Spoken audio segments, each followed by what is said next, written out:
നമസ്കാരം. കർമ്മ ന്യൂസിലേക്ക് സ്വാഗതം.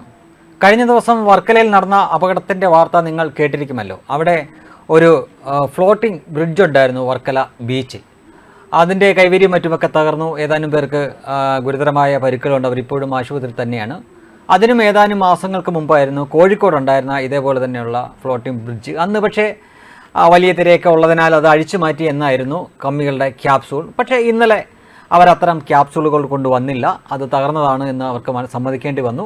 ഇപ്പോഴും വർക്കല ഭാഗങ്ങളിൽ ഈ വി ജോയിയുടെയും, അതായത് അവിടുത്തെ MLA ജോയിയുടെയും അതേപോലെ തന്നെ ഈ ടൂറിസം വകുപ്പ് മന്ത്രി മുഹമ്മദ് റിയാസിൻ്റെയും പിണറായി വിജയൻ്റെയും ഒക്കെ ഫോട്ടോ വെച്ച ഫ്ലെക്സുകൾ അവിടെ നിരത്തി വെച്ചിരിക്കുന്നത് കാണാൻ പറ്റും. ഈ ഫ്ലോട്ടിംഗ് ബ്രിഡ്ജാണ് അതിലെ വിഷയം. അപ്പോൾ ഏതാനും മാസങ്ങളെ ആയിട്ടുള്ള ഇത് ഉദ്ഘാടനം ചെയ്തിട്ടുള്ളൂ. അതിൻ്റെ അവസ്ഥയാണ് ഞാനിപ്പോൾ പറഞ്ഞത്. ഇതിൻ്റെ യാഥാർത്ഥ്യം എന്തെന്ന് വെച്ച് കഴിഞ്ഞാൽ, കുടുംബമടക്കം ഈ ടൂറിസം വികസിപ്പിക്കാനാണ്, അതിനുള്ള കാര്യങ്ങൾ പഠിക്കാനാണ് എന്ന് പറഞ്ഞുകൊണ്ട് ഇടയ്ക്കിടയ്ക്ക് റിയാസും ടീമും വിദേശങ്ങളിലേക്ക് യാത്ര പോകും. സംഭവം ടൂറിസത്തിനെ വികസിപ്പിക്കണ്ടേ, ഇവിടെ പുതിയ കാര്യങ്ങൾ നടപ്പിലാക്കണ്ടേ, അതിനു വേണ്ടിയിട്ട് ഫ്രാൻസ് മുതലായ രാജ്യങ്ങളിലൊക്കെ പോയിട്ട് അവിടങ്ങളിൽ അവർ നടപ്പാക്കിയിരിക്കുന്ന, അവിടെ വിജയകരമായി നടപ്പാക്കിയിരിക്കുന്ന ചില കാര്യങ്ങളൊക്കെ കാണും. എന്നിട്ട് അവിടുന്ന് ഈ കാര്യങ്ങളൊക്കെ മനസ്സിലാക്കി ഫോട്ടോയൊക്കെ എടുത്ത് വീഡിയോ ഒക്കെ എടുത്തിട്ട് ഇവിടെ വന്നിട്ട് ഇവിടെയുള്ള ഉദ്യോഗസ്ഥരുമായിട്ട് ചേർന്നിട്ട് അത് ഇവിടെ നടപ്പിലാക്കാൻ ശ്രമിക്കും. എന്നാൽ നമ്മുടെ ഇവിടുത്തെ കടലിൽ എത്രമാത്രം തിരയുണ്ടെന്നോ, ഇവിടെ അത് ചെയ്യുന്നത് സുരക്ഷിതമാണെന്നോ, ജനങ്ങൾക്ക് ജീവഹാനി ഉണ്ടാവുമെന്നോ എന്ന യാതൊരു വിധത്തിലുള്ള പഠനവും നടത്താതെ ഇവർ കട്ടുമുടിക്കാൻ വേണ്ടിയിട്ട് ചെയ്യും. ഇതിൻ്റെ ഒപ്പം തന്നെ ടൂറിസം വകുപ്പ് ഇത്തരം കാര്യങ്ങൾ ചെയ്യുന്നു എന്ന് മേനി നടിക്കുകയും കേരള ടൂറിസം നമ്പർ 1 ആണെന്ന് തള്ളാനും വേണ്ടിയിട്ടാണ് ഇങ്ങനെ ചെയ്യുന്നത്. ഒരു അനുഭവത്തിൽ കൊണ്ട് പഠിക്കത്തില്ല, 2 ആയാലും പഠിക്കത്തില്ല, 3 ആയാലും പഠിക്കത്തില്ല. തട്ടേക്കാട് ബോട്ട് അപകടവും ഇതിൻ്റെ കൂടെ തന്നെ ചേർത്ത് വായിക്കേണ്ട കാര്യമാണ്. എത്ര ആളുകളുടെ ജീവനാണ് അവിടെ നഷ്ടപ്പെട്ടതെന്ന് ഓർക്കുക. ഇവർ ഓരോ കാര്യങ്ങളും ഒരേ ആവേശം കൊണ്ട് ചെയ്തു വെക്കും. അതിൽ സുരക്ഷാ മാനദണ്ഡങ്ങൾ ഒന്നും കാണില്ല.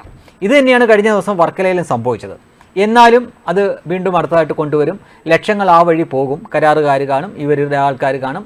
ഏതൊക്കെ വഴി കൂടെയാണ് ജനങ്ങളുടെ കാശ് അടിച്ചു മാറ്റുന്നത് എന്നതിലേക്ക് ഗവേഷണം നടത്തിക്കൊണ്ടിരിക്കുകയാണ് ഇവർ എന്നത് പറയുന്നതിന് ഒരു മടിയുമില്ലതാണ് യഥാർത്ഥത്തിൽ നടന്നുകൊണ്ടിരിക്കുന്നത്.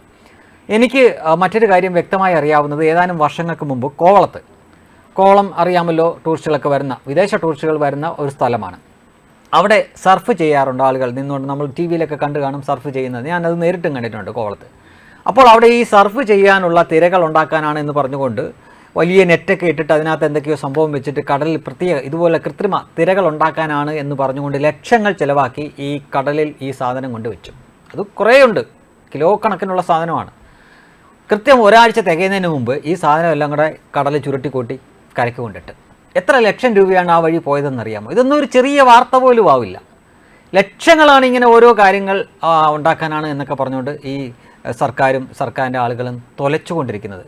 ഇനി ഇതിനകത്ത് ഏറ്റവും അപകടകരമായിട്ടുള്ളൊരു കാര്യത്തിലേക്ക് വരാം. ഇപ്പോൾ ഇതേപോലെ തന്നെ ഈ സർക്കാർ ചെയ്തു വെച്ചിരിക്കുന്ന സംഗതിയാണ് വാഗമണ്ണിൽ. നമുക്കറിയാം, അവിടെ ഒരു ഇതുപോലത്തെ ഫ്ലോട്ടിംഗ് ബ്രിഡ്ജ് അല്ല, അവിടെ ഒരു കൊക്കയുടെ മേളിലാണ് ഒരു തൂക്ക് പാലം പോലെ പണിത് വെച്ചിരിക്കുകയാണ്. ഗ്ലാസ് ബ്രിഡ്ജാണ്. ഈ ചിത്രത്തിൽ നിങ്ങൾക്കത് കാണാം. സംഗതിയൊക്കെ രസമാണ്, അഡ്വഞ്ചറാണ് എന്നൊക്കെ പറഞ്ഞ് സാഹസികത ഇഷ്ടപ്പെടുന്നവർക്കൊക്കെ വലിയ താല്പര്യമുള്ള കാര്യമാണ്. പക്ഷേ നിങ്ങളുടെ ജീവൻ നിങ്ങൾ മാത്രമാണ് ആ ജീവന് നിങ്ങൾ ഗ്യാരണ്ടി കൊടുക്കേണ്ടത്. സർക്കാർ ഒന്നും അതിനൊരു ഗ്യാരണ്ടി തരത്തില്ല. അവിടുന്ന് കൊക്കയിലോട്ട് പോയാൽ കരയ്ക്ക് നിൽക്കുന്നവർ ഒരു പിടി മണ്ണ് വാരിയിടുക എന്നതിൻ്റെ അപ്പുറം അവിടെ ഒന്നും ചെയ്യാനില്ല, പൊടി പോലും മിച്ചം കിട്ടത്തില്ല. കാര്യം ഈ സർക്കാരാണ് ഇത് പണിത് വെച്ചിരിക്കുന്നത് എന്നതുകൊണ്ട് തന്നെ അതിൻ്റെ ഉറപ്പിനെ സംബന്ധിച്ച് ദൈവത്തിനറിയാം എന്ന് മാത്രമേ പറയാനുള്ളൂ. കാരണം ഓരോ സാധനങ്ങളും അവർ ഓരോ സ്ഥലത്തും വെച്ചിരിക്കുന്ന സാധനത്തിന് 6 മാസത്തെ ഗ്യാരണ്ടി പോലും ഇല്ല. ചൈനയുടെ സാധനം ആണെങ്കിൽ പോലും ഒരു 6 മാസമെങ്കിലും നിൽക്കും. ഇതിപ്പം ഈ LDF സർക്കാരിൻ്റെ സാധനം 6 മാസം പോലും അതിന് ഗ്യാരണ്ടിയില്ല. പ്രത്യേകിച്ച് മുഹമ്മദ് റിയാസ് ആണ് അതിൻ്റെ പിന്നിലെങ്കിൽ ഇതിൻ്റെയൊക്കെ ആയുസ് എത്രയെന്ന് പറയാൻ പറ്റില്ല. അതുകൊണ്ട് ഈ ചാടി തുള്ളിക്കയറി ഇതുപോലുള്ള ബ്രിഡ്ജിലും മറ്റുമൊക്കെ കയറുന്നവർ നിങ്ങളുടെ ജീവന് ഒരാളും ഗ്യാരണ്ടി തരില്ല. നിങ്ങളുടെ ജീവൻ പോയാൽ നിങ്ങൾക്ക് പോയി, നിങ്ങളുടെ കുടുംബത്തിന് പോയി. ജീവൻ പോയാൽ ഒരു പട്ടിയും തിരിഞ്ഞു നോക്കാത്ത ഒരു നാടാണ് കേരളം എന്ന് പറയുന്നത് സങ്കടമുണ്ട്. പക്ഷേ അതാണ് യാഥാർത്ഥ്യം. മനുഷ്യജീവന് ഒരു വിലയുമില്ലാത്ത നാടായി മാറിയിരിക്കുകയാണ് കേരളം. അതുകൊണ്ട് ഇത്തരം കോപ്രായങ്ങളൊക്കെ കാണിച്ചിട്ട് നമ്പർ 1 കേരളം ടൂറിസം നമ്പർ 1 എന്നൊക്കെ പറഞ്ഞ് ഫ്ലെക്സ് അടിച്ച് വെക്കും. ഈ ഫ്ലെക്സ് അടിച്ച് വെക്കുന്ന കാര്യത്തിൽ മാത്രമാണ് ഇയാൾ നമ്പർ 1 കാണിച്ചിരിക്കുന്നത്. ബാക്കി എല്ലാ കാര്യത്തിലും പക്കാ ഉടായ്പും തരികടയാണ്. അതുകൊണ്ട് നിങ്ങൾക്ക് ഉറപ്പുണ്ടെങ്കിൽ മാത്രം, നിങ്ങളുടെ ജീവന് നിങ്ങൾ തന്നെ ഗ്യാരണ്ടി ഉണ്ടെങ്കിൽ മാത്രം ഇതുപോലുള്ള സംഗതികളിൽ വലിഞ്ഞു കയറാൻ ശ്രമിക്കുക. അല്ലാതെ സർക്കാർ പണിതിരിക്കുന്ന സാധനം അതിന് ഉറപ്പുണ്ടെന്നൊക്കെ വിചാരിച്ച് വലിഞ്ഞു കയറിയാൽ നിങ്ങൾക്ക് പോയി, നിങ്ങളുടെ കുടുംബത്തിന് പോയി. കൂടുതലൊന്നും പറയാനില്ല. വെബ് ഡെസ്ക് കർമ്മ ന്യൂസ്.